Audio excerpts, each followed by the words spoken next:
अब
मैं अनुरोध करता हूं स्वामी विद्वेशानंद जी महाराज जो रामकृष्ण मिशन गुरुग्राम से आए हैं, महाराज का स्वागत सत्कार करें।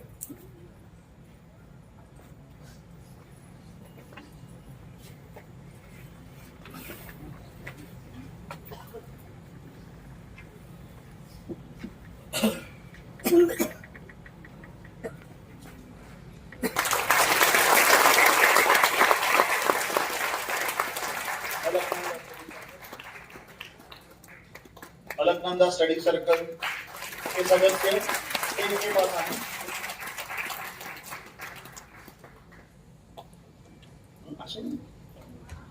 साहिबाबाद सोनाली दे अलकनंदा स्टडी सर्कल से सोनाली दे कृपया स्टेज पे आए।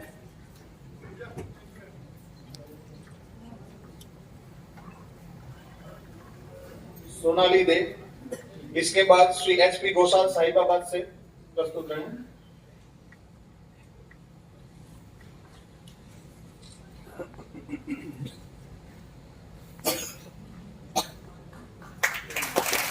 Miss Hazra Rohini sector 16 study circle से सामने आए।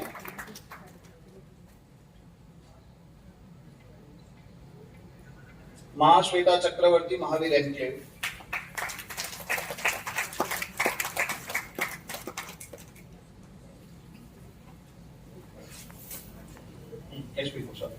एचपी घोषाल स्टेज पे पधारे।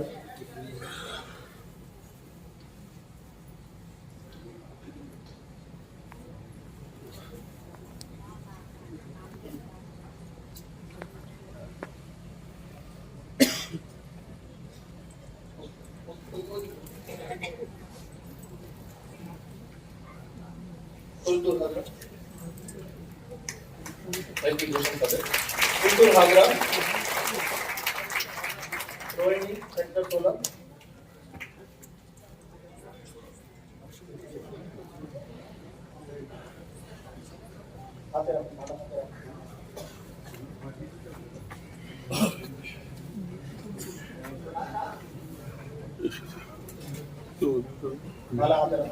আমার সামনে যাচ্ছে। Kultul Hagra Shri Siddharth Ghosh Noida sector 61। Shri Shivli Pahari Rohini sector 24 stage के पास आए।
परम पूजनीय परमाध्यक्ष महाराज जी की संवर्धना कार्यक्रम को आगे बढ़ाते हुए अब मैं निमंत्रित करता हूं करोलबाग स्टडी सर्कल से श्री कार्तिक पात्रा जी को, वो आए और महाराज का स्वागत करें।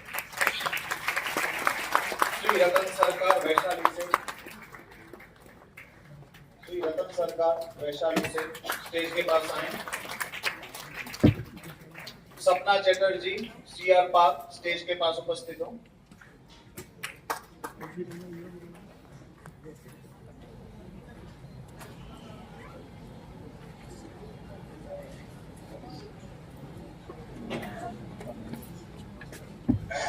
एक अनाउंसमेंट है, गाड़ी नंबर DL11CE0874 এই গাড়ি একটু রাস্তায় অবরোধ করছে।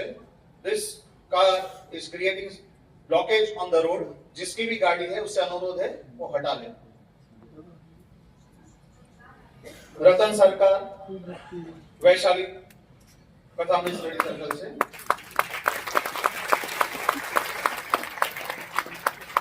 उदयन चक्रवर्ती इंदिरापुरम से स्टेज के पास आए। सपना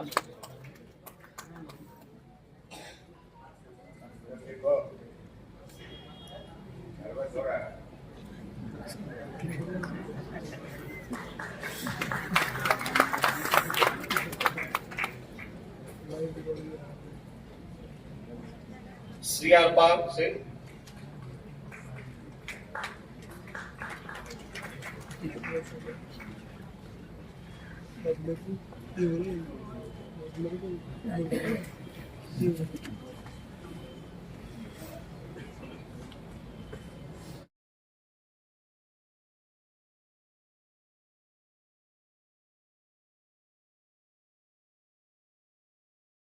रामकृष्णाय नमः।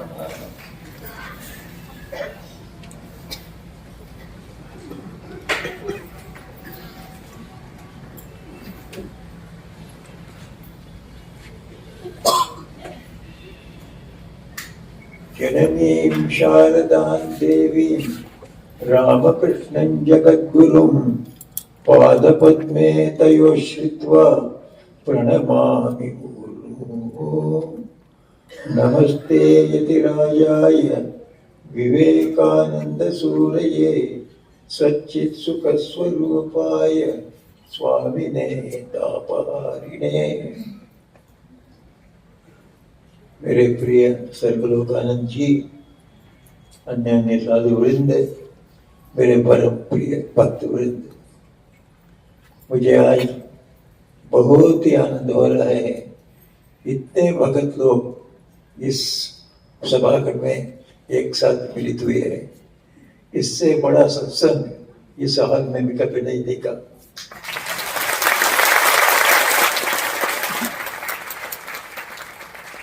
श्री राम कृष्ण का सबसे बड़ा उपदेश था सभी साधकों को, सन्यासियों को भी, तो सत्संग की आवश्यकता है, भक्तों के इकट्ठा होना आवश्यकता है, उसमें सम्मिलित होना आवश्यकता है। आज इतने करीब के शायद 1000 लोग हैं। मैं स्वामी रंगनाथानंद जी के सामने ही ऐसा इस हाल को खचाखच भरा देखा था। उसके बाद किसी के भाषण में ऐसे खचाखच लोग नहीं भरते। आज के भगवान राम कृष्ण के नाम से और हमारे सर्वलोकानंद जी के दक्षता से इतने लोग आप एकत्रित हुए हैं। ये सभा भी पवित्र हो गया उससे। इतने भक्तों को हम एक साथ रामकृष्ण विवेकानंद भक्त एवं अन्य अन्य नाम से पुकारने वाले भगवान को, सभी भक्तों के ये समागम बहुत सुंदर समागम है। मैं अपने को सबसे बड़ा भाग्यवान समझता हूँ। मैं पहले आप सब लोगों को मेरा आशीर्वाद और शुभ वचन बोलता हूँ। उसके साथ साथ भगवान श्री राम कृष्ण से प्रार्थना करता हूँ आप सब लोगों पर भगवान जी का आशीर्वाद हमेशा वर्षित होते रहे। वे आपको भक्ति दें, शक्ति दें और मुक्ति भी दें। जो चाहे उनको मुक्ति दें, नहीं तो भक्ति देंगे आपको, जब चाहे तब मुक्ति ले सकते हैं आप। और साथ के साथ प्रभु से मैं ये भी प्रार्थना करता हूँ कि आप सब लोगों को वे दीर्घायु दें, अच्छा आरोग्य दें और आपके जीवन में सब कुछ सफल विजय दें। आपका सौभाग्य हो, इस पर आशीर्वाद करें। ये आशीर्वाद हमेशा आप पर वर्षित होते रहे। यही भगवान श्री राम कृष्ण से मैं प्रार्थना करता हूँ।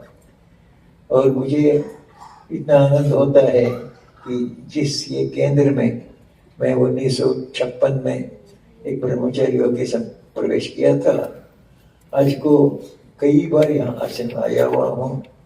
फिर इस बार संघ के अध्यक्ष के रूप में आके मेरे प्रणाम को यही भगवान श्री राम कृष्ण की पूजा मैंने पहले पुजारी हूँ मैं इस मंदिर के, उस मंदिर में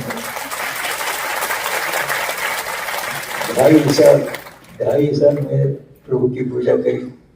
तो पहले मुझे इतना आनंद होता था। पुजारी का काम बहुत मुश्किल का होता है। उसका कोई नींद रहने का, रेस्ट लेने के समय नहीं रहता है। सवेरे 5:30 4:30 से उठना पड़ेगा उसको। रात 9 बजे में मंदिर बंद होगा। तब तक प्रभु के कुछ न कुछ काम रहता है। तो मैं उस समय उनकी सेवा करते हुए इतना आनंद पाया। और उस समय के अध्यक्ष स्वामी रंगनाथन जी थे। वे ही मेरे प्रथम मेंटर हैं। प्रथम मेंटर माने मेरे आचार्य। मिशन में ज्वाइन करने के बाद मैं तो आप सब लोग जानते हैं श्री स्वामी यतीश्वरानंद जी का शिष्य हूँ मैं बेंगलुरु से आके ज्वाइन किया रंगनाथानंद जी के पास में। पहले वो मेरी शिक्षा मिली। तो मेरे शिक्षण में उन्होंने पहली बात यहाँ करी। उन्होंने कहा, देखो यंग मैन, तुम आए हो बहुत अच्छा है। तुम दुनिया में रहने से तुम कुछ नहीं कर सकते। यहाँ आने से तुम बहुत कुछ कर सकते हो। भगवान की सेवा कर सकते हो, अपना उद्धार भी कर सकते हो, दूसरों के उद्धार के लिए भी चेष्टा कर सकते हो। फिर ऐसा मत सोचो तुम एक दिन के बीच में ये सब कर सकोगे। इसके लिए तुम्हें साधना पड़ती है। सालों भर साधना करके तुम्हारा उद्धार के लिए जो भगवान का भक्ति मिलनी चाहिए और उनका दर्शन मिलना चाहिए, उसके लिए बहुत दिन कष्ट करना पड़ेगा। 1-2 साल में तुम परमहंस हो जाओगे और दूसरों को सिर्फ उपदेश दोगे, ये संभव नहीं है। कभी कभी एक विवेकानंद जी के बारे में हुआ है, डायरेक्ट डिसाइपल्स के बारे में हुआ है, सबके बारे में ही नहीं होता है। इसलिए सारा जीवन हमको साधन भजन भी करना चाहिए। साधन भजन में मुख्य साधन भजन है नर नारायण सेवा।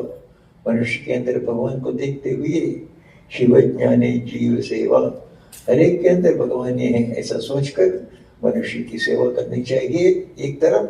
और एक तरफ नियमित रूप से सवेरे शाम को भगवान का नाम संकीर्तन, जप, प्रार्थना एवं ये सत्संग करना चाहिए। एक करते करते जाते रहने से एक तरफ आत्मनो मोक्षार्थम, अपने उद्धार के लिए, अपने भगवान के दर्शन के लिए जप, ध्यान एवं सत्संग ये करते करते जाना पड़ेगा। साथ ही साथ दूसरों की सेवा भी करती जानी चाहिए। सेवा करने की बात हमेशा सोचना चाहिए। अब मैं मनुष्य की सेवा नहीं कर रहा हूँ, मनुष्य के अंदर परमात्मा है, उसकी पूजा कर रहा हूँ।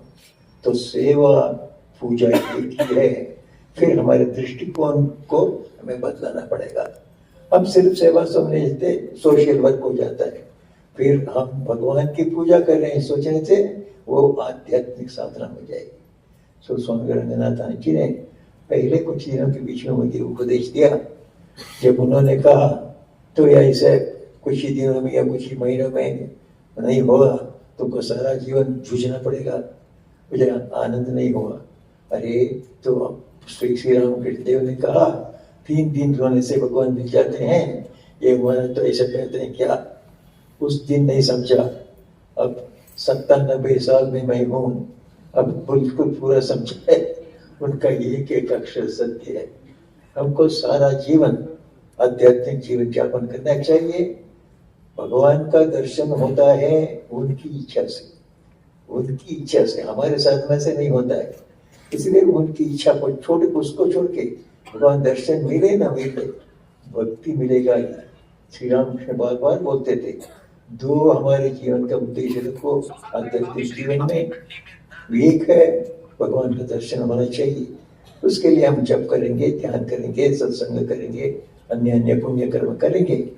साथ ही साथ तो हमें भक्ति मिलनी चाहिए। भक्ति मिल जाने से आपको सब कुछ मिल गया। तुम्हारे जीवन में भगवान का दर्शन नहीं भी हुआ, भक्ति मिल जाने से तुमको भगवान को खींचने का एक डोरा मिल गया, रस्सी मिल गया आपके हाथ में, उसको खींचने से भगवान आ जाएगी। इसलिए भक्ति हमें मिलता है कि नहीं, इसके लिए हमें सत्संग की बड़ी आवश्यकता है। और दिल्ली के जैसी जगह में अपॉर्चुनिटीज ऐसे वाले सत्संग के लिए कम है। ये रामकृष्ण मिशन एक स्प्रिंग के जैसे है, वो के जैसे है ये। तो यहाँ आप सब लोग आके और ये साधु संत के साथ मिलकर, विशेष करके स्वामी सर्वलोकानंद जी के नेतृत्व में इतने भक्तों को इकट्ठा कर पाए और मेरे आनंद के लिए, भगवान श्री रामकृष्ण के आनंद के लिए इतनी बड़ा सभा आज को बुलाई है और सक्सेसफुली बुलाई है। आप सब लागे, इसको देखकर जो कोई हमारे स्वामी जी देखते हैं, एक अद्भुत दृश्य है। मैंने ऐसे बहुत कम देखी है भक्तों का समागम।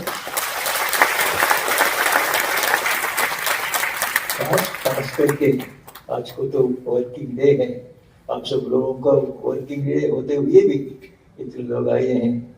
इससे आपकी भक्ति, आपकी श्रद्धा, आपका डेडिकेशन, आपके साथ संचरण के प्रति इतना आनंद इसको व्यक्त करता है।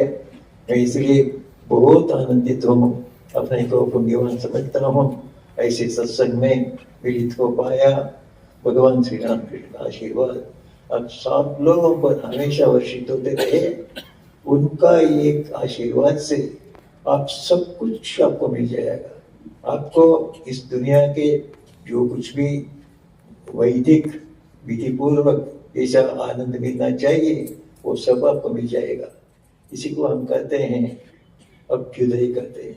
इस जगत के आनंद को हम अभ्युदय कहते हैं शास्त्र में। और भगवान के भक्ति का, भगवान की प्रेम प्रार्थना का, उनके ध्यान का, इसका आनंद भी आपको मिल जाएगा।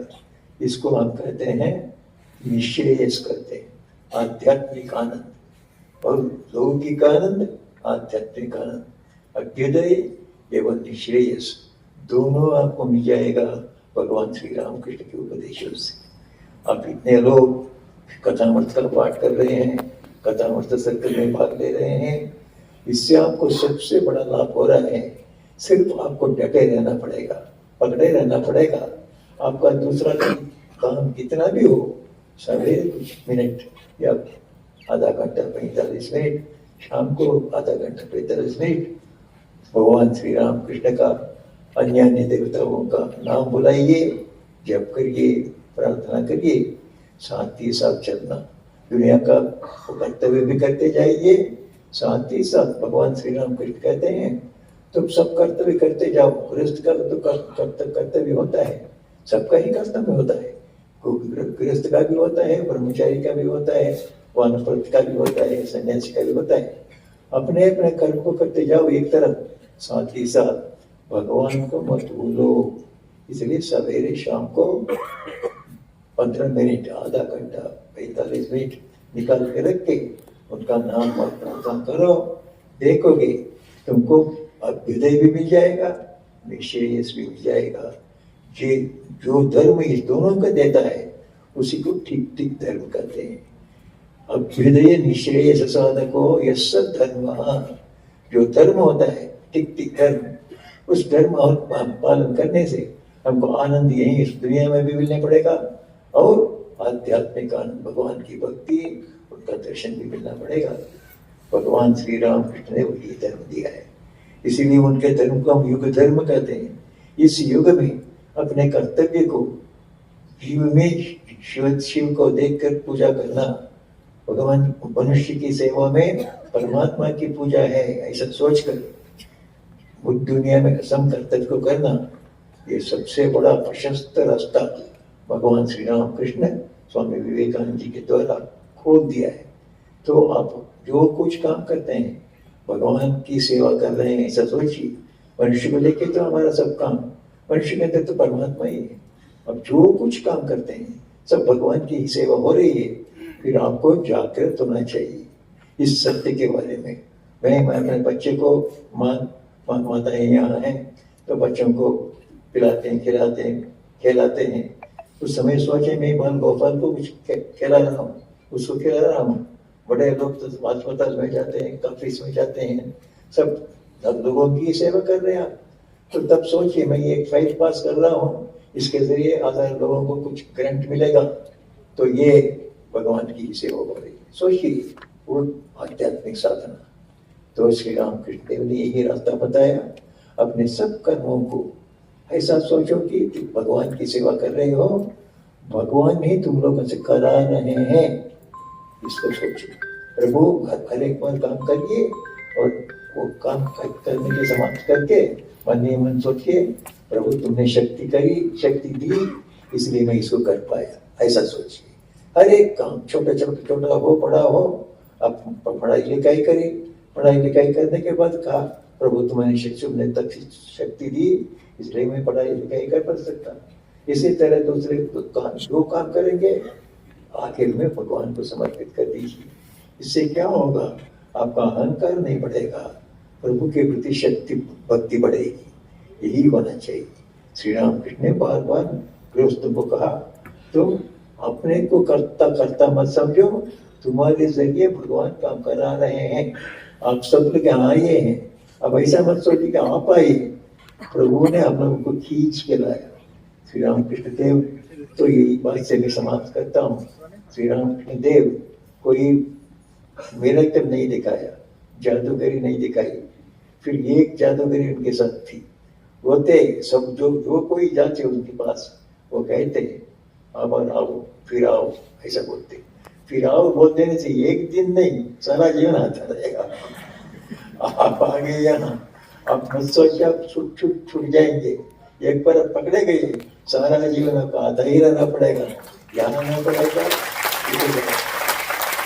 तो भगवान के चरणों में आप पड़े गए हैं, भगवान आपको चलाएंगे। रामकृष्ण का धर्म युग धर्म है, उस धर्म से आपको अभ्युदय निश्रेय दोनों मिलेगा।